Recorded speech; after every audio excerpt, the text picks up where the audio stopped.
Assalamualaikum warahmatullahi wabarakatuh. Perkenalkan nama saya Karina dengan NPM 2188060. Di sini saya akan menjelaskan tentang materi saya yang berjudul ketoasidosis diabetes di blok endokrin. Sebelum memulainya, saya membaca doa pembuka majelis. Dari tujuan yang dapat lebih islam dina wabid nabi nabi ya Rasulullah.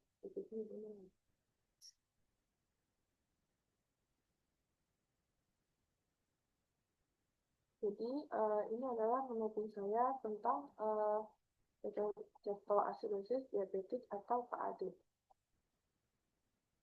Jadi yang pertama tuh saya menjelaskan definisi dari KAD itu adalah komplikasi diabetes yang mengancam jiwa ditandai dengan kadar gula darah yang sangat tinggi, ketosis tinggi dalam darah, dan darah yang terlalu asam. Untuk etiologinya sendiri itu disebabkan oleh infeksi seperti pneumonia, infeksi saluran kemih, itu adalah pemicu utamanya. Kemudian ketidakpatuhan pengobatan insulin, dan penyakit akut lain seperti stroke, infark miokard, pankreatitis, trauma, dan juga karena obat-obatan. Dan juga untuk faktor resiko sendiri ada faktor yang dapat diubah dan tidak dapat diubah. Kalau yang tidak dapat diubah itu seperti usia muda, adanya DWDM, dan juga adanya riwayat penyakit DKA sebelumnya. Jadi yang dapat diubah itu kepatuhan terapi insulin, kemudian kontrol glukosa, kemudian infeksi yang berulang, konsumsi obat pemicu hiperglikemia, dan juga alkohol atau penggunaan narkoba. Untuk CMD sendiri itu ada gejala klinis dari khas dari KAD itu yang pertama tuh mual, muntah, dan nyeri perut, kemudian lemas, dehidrasi, kemudian nafas cepat, dalam atau kusmaul, kemudian bau aseton pada nafas, penurunan kesadaran. Kemudian untuk pemeriksaan fisiknya itu pada tanda vital itu biasanya jumpai takikardi, hipotensi, takipnia, atau kusmaul, demam apabila terjadi infeksi. Kemudian dehidrasi, turgor kulitnya menurun, kemudian status kesadarannya bisa sadar penuh ke koma. Kemudian pada abdomen akan dijumpai nyeri tekan difus, kemudian nafas itu berbau aseton. Kemudian untuk penunjangnya itu kita melakukan gula darah plasma itu di atas 250, dan untuk pH-nya itu di bawah 7,3, kemudian HCO3-nya itu di bawah 18. Kemudian kita bisa periksa ketonnya itu akan positif, kemudian anion gap-nya itu akan meningkat di atas 12, kemudian kita memeriksa elektrolit.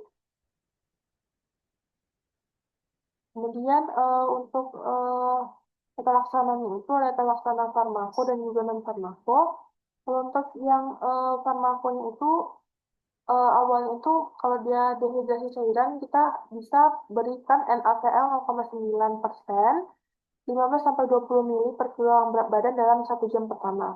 Kemudian kita lanjut sesuai status dehidrasi. Kemudian untuk insulin kita bisa intravena bolus 0,21 U per kilogram berat badan. Kemudian kita lanjut infus 0,1 per kilogram berat badan per jam.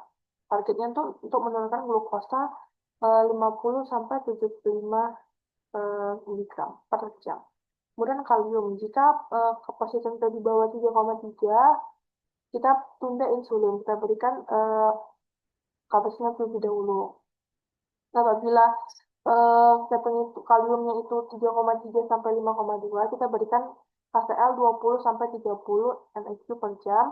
Kemudian jika kaliumnya itu di atas 5,2, kita tidak perlu tambahan, kita akan melakukan monitor cepat. Kemudian farmakonya itu rawat di IGD ICU bila berat, kemudian monitor ketat, tanda vital, kesadaran, diuresis, elektrolit, glukosa darah setiap 1-2 jam. Kemudian identifikasi dan terapi faktor pencetusnya, kemudian edukasi keluarga pasien tentang bahaya DKA. Selanjutnya untuk prognosisnya itu baik apabila ditangani dengan cepat. Untuk mortalitasnya itu dewasanya itu biasanya di bawah 5%, untuk anak-anak 5-10%. Itu sering akibat edema serebri.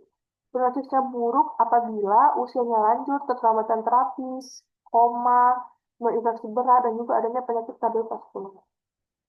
Untuk edukasinya, pentingnya kepatuhan minum insulin, kemudian monitor gula darah secara rutin, kenali tanda awal DKA seperti mual, muntah, lemas, nafas cepat, dan bau aseton. Kemudian jangan menghentikan insulin saat sakit. Terapi hidrasi yang cukup, cek gula darah lebih sering. Kemudian gaya hidup sehat, pola makan seimbang, olahraga teratur, hindari alkohol dan obat yang mengganggu kontrol gula. Dan juga kontrol rutin ke dokter atau puskesmas terdekat. Berikut adalah referensi yang saya gunakan. Baik, saya tutup presentasi saya dengan membaca doa penutup majelis. Subhanakallahumma wa bihamdika asyhadu an la ilaha illa anta astaghfiruka wa atubu ilaik. Assalamualaikum warahmatullahi wabarakatuh.